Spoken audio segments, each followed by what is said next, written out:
के साथ आगे बढ़ेंगे। ये तमंचावादी है, वही करेंगे और इनका उपचार तो एक ही है और उपचार मेरे पास है और वह है जेसीबी और बुलडोजर।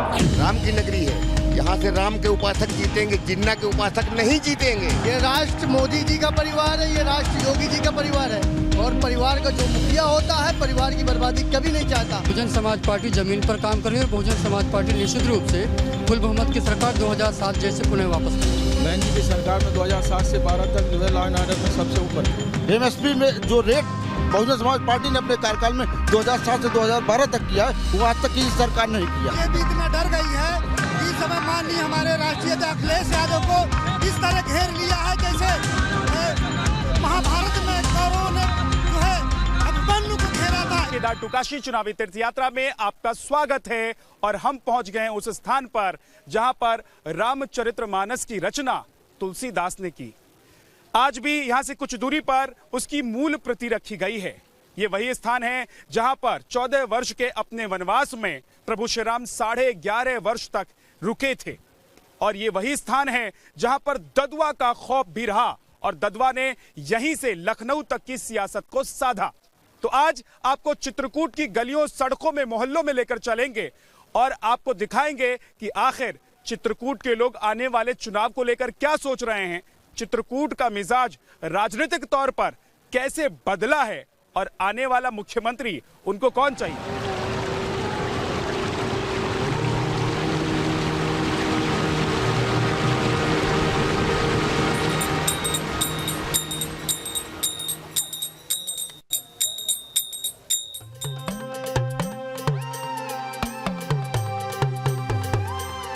भक्ति और शक्ति दोनों का प्रतीक है चित्रकूट,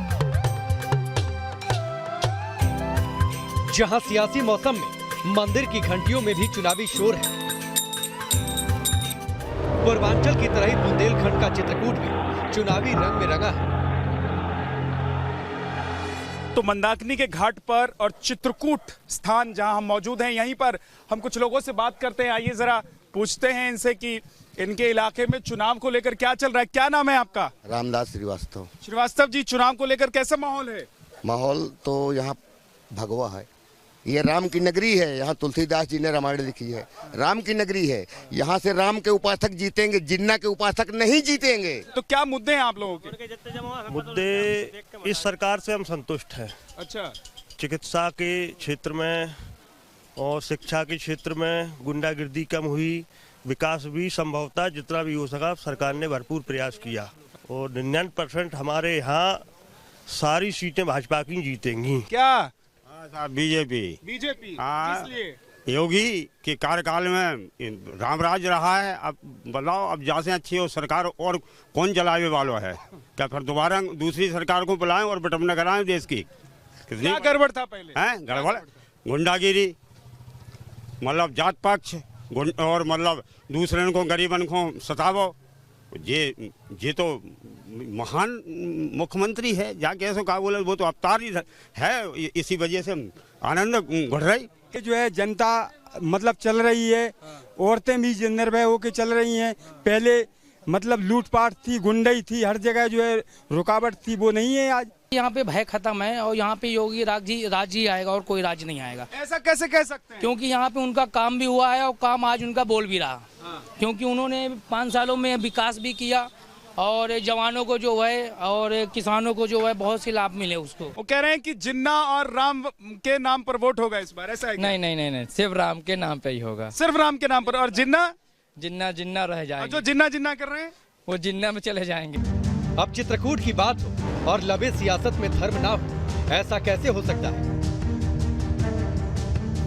चित्रकूट धाम यानी साधु संतों का स्थान, तो हमने सोचा क्यों ना साधु संतों से भी बात करते हुए चले। अभी आपके प्रदेश में चुनाव चल रहा है और साधु संत जो हैं वो क्या सोच रहे हैं चुनाव को लेकर, पार्टियों को लेकर, नेताओं को लेकर?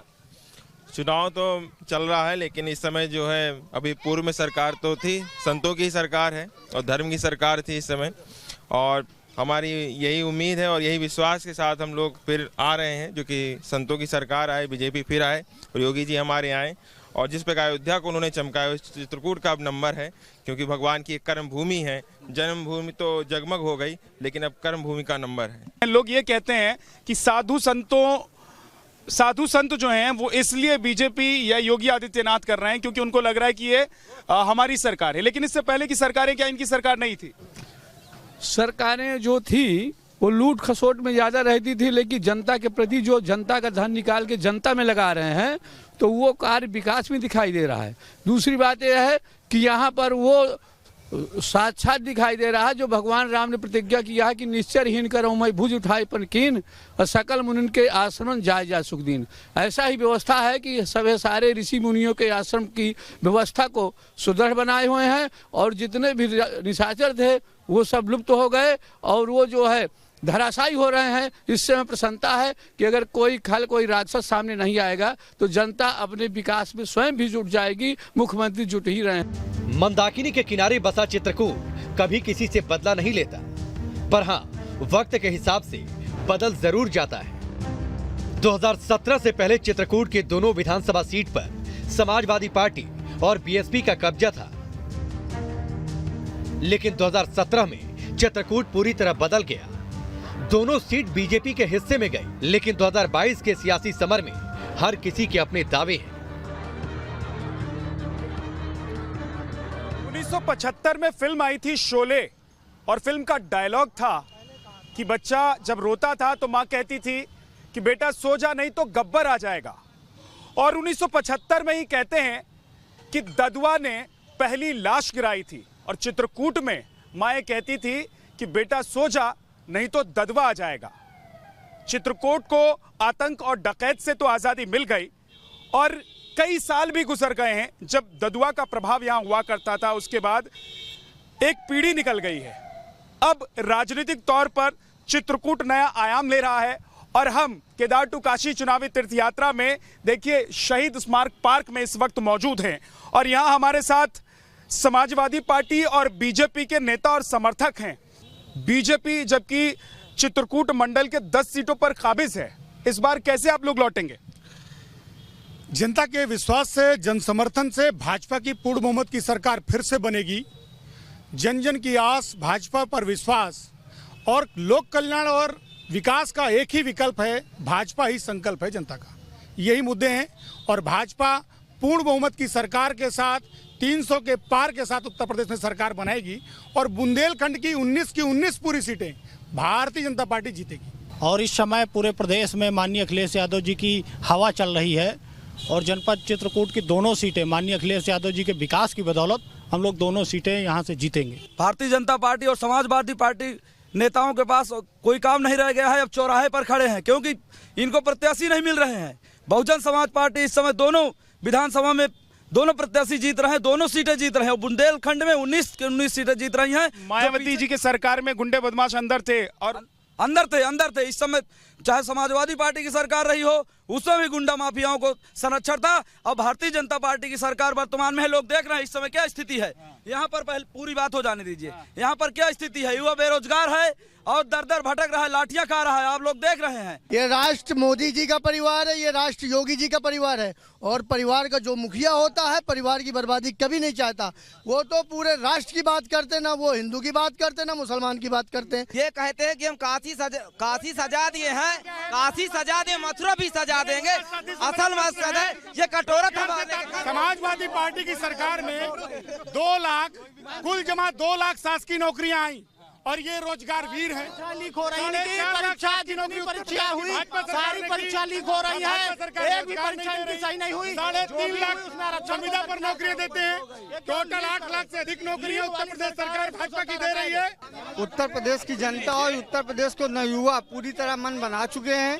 अब सरकार अखिलेश यादव जी की आएगी। आज किया होता तो गृह मंत्री जैसे नेता को गली गली पर्चे न मारने पड़ते। इस तरह हल्ला करने से क्षेत्र का देश का विकास नहीं होगा, इस उत्तर प्रदेश का विकास नहीं होगा। क्षेत्र में जाकर काम करना पड़ेगा और क्षेत्र में जाकर काम करना पड़ेगा। इन्होंने केवल बेरोजगारी छोड़ इनके पास मुद्दे नहीं है, इनके पास मुद्दे नहीं है, ये मुद्दा विहीन है। एक काम चित्रकूट का नहीं बता पाए, पुष्टिकरण की राजनीति की दुकान खत्म हो चुकी है, जातिवादी दुकान बंद हो चुकी है, जिन्होंने भाजपा को और इसीलिए समाजवादी आराम से भगाएंगे। समाजवादी पार्टी की सरकार में परिवार के लोगों को जाति एक विशेष ओबीसी के 27% का कोटा एक जाति विशेष के लोग पूरा खा जाते थे। कृषि विद्यालय में 27% का कोटा एक जाति विशेष के लोग खाते थे, लेकिन अब अभी उत्तर प्रदेश पिछड़ा वर्ग आयोग का गठन हुआ, 29 पद थे, 29 पदों में 28 जातियों का समावेशन हुआ है। अब 28 जातियां मिलकर के पिछड़े वर्ग के लिए विकास की बात करेंगी। क्या रोजगार मुद्दा है आप लोगों के लिए? रोजगार शिक्षा हमारा मुद्दा है। जब से भारतीय जनता पार्टी की सरकार बनी है तब से ये लोगों ने कितना रोजगार दिया है। माननीय अखिलेश यादव जी की घोषणा है 22 लाख IT सेक्टर में नौकरियां, BTC, DT, BEd, अरे हमें दिया है हम लोगों ने। हमारा विजन है हिंदू मुस्लिम पे नहीं चलेगी, बात होगी केवल विकासवाद भी बात होगी। अच्छी कानून व्यवस्था चाहिए, अच्छी शिक्षा और स्वस्थ रोजगार चाहिए। यहाँ राम किसी को नहीं चाहिए। लोग कहते हैं राम नहीं चाहिए, मैं कह रहा हूँ राम दिल में राम है, लेकिन चिल्लाएंगे नहीं, जय श्री राम नहीं कहेंगे, जब मन करेगा तब। सर बीजेपी इतना डर गई है कि इस समय माननीय हमारे राष्ट्रीय अध्यक्ष अखिलेश यादव को इस तरह घेर लिया है जैसे महाभारत में कौरवों ने जो है अभिमन्यु को घेरा था। सपा सरकार में पुलिस भैंस ढूंढती थी, भाजपा सरकार में अपराधियों को ठोकती है। बाबा साहब 10 मार्च डिस्चार्ज तो ये देखिए, ये चुनावी तस्वीर है उत्तर प्रदेश में, चित्रकूट की ये चुनावी तस्वीर है। अब आपको आगे लेकर चलते हैं, कुछ और लोगों से बात करेंगे। आप आइए मेरे साथ। जिसके नाम से कभी शहर ही नहीं बल्कि सूबे की सियासत तय होती थी, उसी ददुआ के खौफ से खात्मे का श्रेय बहुजन समाज पार्टी के हिस्से में जाता है। एक वक्त था जब उत्तर प्रदेश में समाजवादी पार्टी और बीएसपी ही आमने सामने हुआ करती थी, बाकी पार्टियों का जनाधार बहुत दिखाई नहीं देता था। लेकिन वक्त बदला है और अब बीजेपी मैदान में है, न सिर्फ मैदान में है बल्कि सरकार में है। और ऐसे में अब बीएसपी, बीजेपी और समाजवादी पार्टी, 3 ऐसी पार्टियां हैं उत्तर प्रदेश की जो आमने सामने खड़ी हैं। आप लोग किस तरीके से मुकाबले में खड़े हैं, कैसे डटे हैं, और एक बार फिर से क्या बीएसपी सरकार बनाने की तरफ बढ़ रही है? Bahujan Samaj party social engineering और सर्व समाज को लेकर के साथ चल रही है। बहुजन समाज पार्टी जमीन पर काम कर रही है और बहुजन समाज पार्टी निश्चित रूप से फुल बहुमत की सरकार 2007 जैसे पुनः वापस करेगी। बहुजन समाज पार्टी लड़ाई में है, लड़ाई में थी। 2017 के भी इलेक्शन में बहुजन समाज पार्टी समाजवादी पार्टी की अपेक्षा दूसरे नंबर की सबसे बड़ी पार्टी थी और इस देश की सबसे बड़ी राष्ट्रीय राजनीतिक पार्टी है जी। उसका पूरे देश भर में जनाधार है। और बहुजन समाज पार्टी 2021 के हुए आम चुनाव में भी, पंचायत चुनाव में भी बहुजन समाज पार्टी का परफॉर्मेंस समाजवादी पार्टी और भारतीय जनता पार्टी से नंबर 1 में था। समतामूलक समाज की स्थापना करना बहुजन समाज पार्टी का काम है और सर्व समाज के हितों में ध्यान में रखते हुए बहुजन समाज पार्टी आगे आएगी। कभी बीएसपी और एसपी आमने सामने हुआ करती थी, इस बार बीजेपी है। आप लोग किस मुद्दे को लेकर मैदान में? बेरोजगारी हमारा मुद्दा रहेगा, हमारा मुद्दा कानून का राज स्थापित करना रहेगा, हमारा राज किसानों के हित में जो भी हो सकता है उनके लिए, किसानों की लड़ाई में हम लोग शामिल हैं। उनके विकास के लिए जो यथासंभव होगा हमारी सरकार बनेगी तो हम लोग किसानों के साथ में हैं।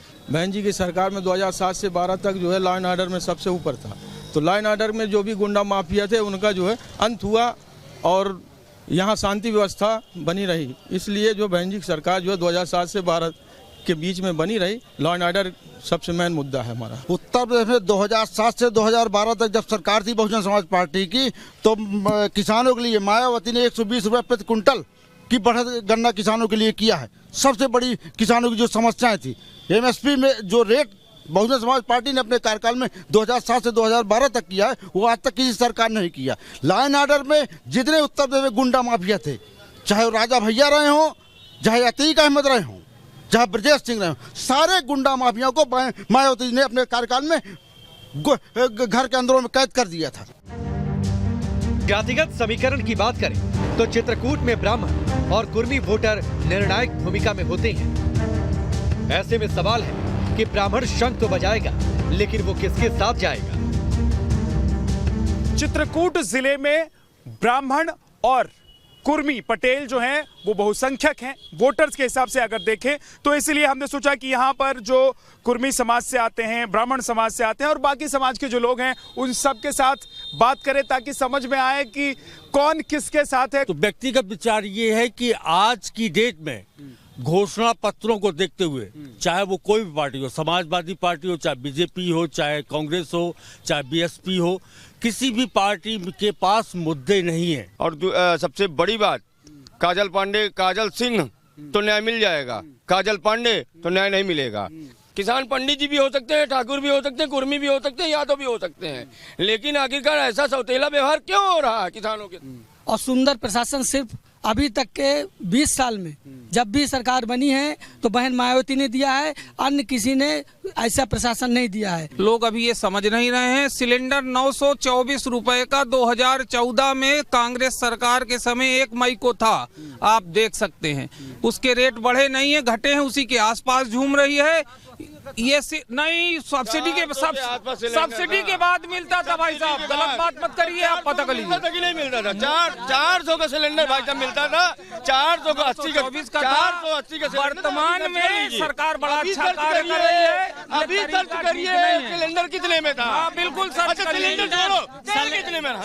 सिलेंडर जो था सब्सिडी छोड़ने के बाद जनता को 480 में मिलता था। अरे भाई साहब, आप ये सोचिए कि सड़कें बन रही है, एक्सप्रेस वे बन रहे हैं, साथ एक्सप्रेस वे उत्तर प्रदेश में बन रहे हैं।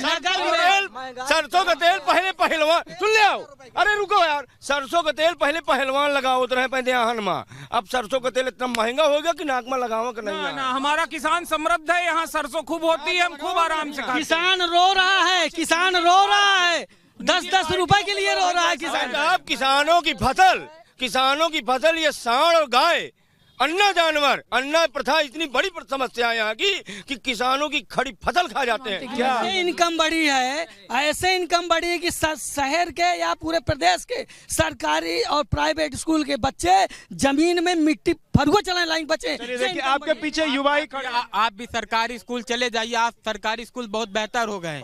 पहले हिंदी मीडियम, इंग्लिश मीडियम में आजकल पढ़ाई हो, पहले की सरकारी स्कूलों में केवल ताले लगे रहते, टीचर अपने घर में रहते थे। आज देखिए टीचर वहाँ पढ़ाई हो रही कंटिन्यू। और विकासों में इन पिछले 5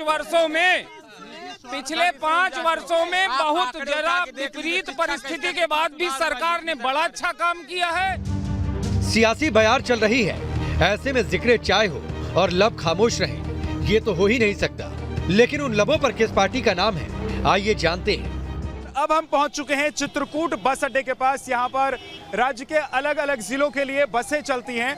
तो क्या लग रहा है, किसकी गर्मी ज्यादा है, किसको लेकर लोग ज्यादा उत्साहित हैं? गर्मी तो बीजेपी की लगती है हमें। हाँ, बीजेपी निकलेगी। कह रहे हैं कि ये सरकार, कुछ लोग इसलिए भी पसंद कर रहे हैं क्योंकि राष्ट्रवाद और भगवा के नाम से उनको कहा जा रहा है। नहीं, राष्ट्रवाद तो सबके अंदर होना चाहिए, और अगर राष्ट्रवाद नहीं होगा तो देश कहां से आगे बढ़ेगा। जानवरों का मुद्दा एक बड़ा मुद्दा है क्या इस बार चुनाव में कि नहीं? चुनाव में है, बिल्कुल है मुद्दा। तो क्या इस बार की बने हैं, लेकिन गौशाला में कोई सेवा करने वाला नहीं है। गौशाला तो बहुत बड़ी बड़ी बन गई है, अभी एक तरह में गौशाला बनी है लेकिन कोई वहाँ सेवाकारी नहीं है। तो ये सब कौन ठीक कर पाएगा, क्या लगता है आप? योगी जी की सरकार फिर बनेगी, अब योगी जी दोबारा उसको कोशिश करके फिर सही कराएंगे। अच्छा, फिर से योगी जी आएंगे? ये योगी जी आएंगे। क्या भैया दूसरा कोई है कि नहीं है? फिर भी आएंगे, जो राम को लाए हैं उनको हम लाएंगे। चित्रकूट न सिर्फ आस्था का शहर है, बल्कि एक ऐसा शहर जो अपने प्राचीनतम अंदाज में नवीनीकरण का स्वरूप अख्तियार कर रहा है। एक्सप्रेसवे के नाम पर चित्रकूट को विकास का तमगा भी मिल चुका है, लेकिन चित्रकूट की जनता की क्या चाहत है वो भी जानते हैं। उत्तर प्रदेश के चित्रकूट ही नहीं बल्कि चित्रकूट के आसपास के लगभग 10 लोकसभा सीटों पर ददुआ का सिक्का चलता था। और यही वजह थी कि ददुआ ने अपनी बेटी, अपने बेटे, अपने भतीजे, अपने भाई सभी को राजनीति में उतार दिया था और ददुआ आदेश करता था और लोग वोट करते थे। लेकिन के वक्त के साथ सब कुछ बदल गया है, सरकार बदल गई है, नेता बदल गए हैं और एक जनरेशन भी बदल चुका है। तो अब हम देखिए यहाँ खड़े हैं जो मुख्य चौराहा है चित्रकूट का। क्या भैया अखिलेश जी का कार्यकाल अच्छा था या अभी वाला अच्छा है या मायावती वाला अच्छा था? बाबा बढ़िया है। बाबा बढ़िया है। क्या बढ़िया है बाबा में? बाबा में सब बढ़िया है। क्या काम किए हैं बाबा? बाबा ने कहा नहीं किया। बताइए। गुंडागर्दी समाप्त करा दी, विकास बढ़िया किया। गुजरात से आए हो? तो काहे आए हो गुजरात से? देना है हमारा, यहाँ वो इलेक्शन है तो दूंगा। हाँ, तो वोट देने के लिए आए हो? हाँ, तो वोट में तो वोट टाइम है। योगी आदित्यनाथ को ही दूंगा। क्यों? वो अच्छा काम किया है। इस बार जो 30 साल से चला रहा है वो सिस्टम खत्म हो जाएगा? हो सकता है, खत्म हो सकता है। पब्लिक है, मतदाता किसी को भी चेंज कर सकता है, किसी को अस्थायी रह सकता है। अब क्या उम्मीद थी कि पूर्ण बहुमत में सरकार रहेगी, क्या ऐसा कहीं हुआ है? उत्तर प्रदेश में ये सरकार ठीक है या पिछली की जो 2 सरकारें थी बीएसपी और एसपी वाली, वो सब ज्यादा ठीक? सपा भी ठीक है, योगी भी ठीक है। हाँ। दोनों आएंगे। हाँ। और जो अब तीसरी रिवार आएगा वो भी अच्छा करेगा। उत्तर प्रदेश का पलटनी चाहिए, बिल्कुल। क्या सरकार पलटनी चाहिए? सरकार पलटनी चाहिए, बदलनी चाहिए, यही रिवायत भी रही है। बिल्कुल, तो ये रिवायत चलती रहेगी। इस बात का तो कोई अच्छा करे बुरा करे सरकार बदल दे। मैं अच्छा नहीं कहा। हमारे पिताजी कुछ और किए, हम कुछ और करेंगे, हमारे औलाद आएंगे तो कुछ और करेंगे, तब ना आपको एहसास होगा।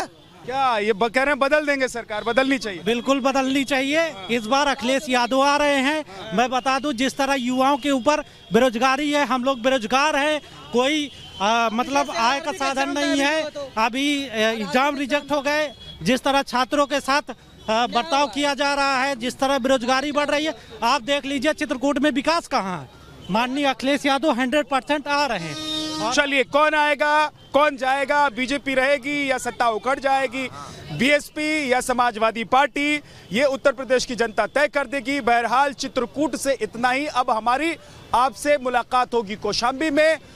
केदार टू काशी चुनावी तीर्थ यात्रा में हम अब कौशाम्बी जाएंगे, वहां की जनता क्या कहती है ये भी आपको दिखाएंगे। तब तक देश और दुनिया की खबरों के लिए आप देखते रहिए न्यूज़ नेशन।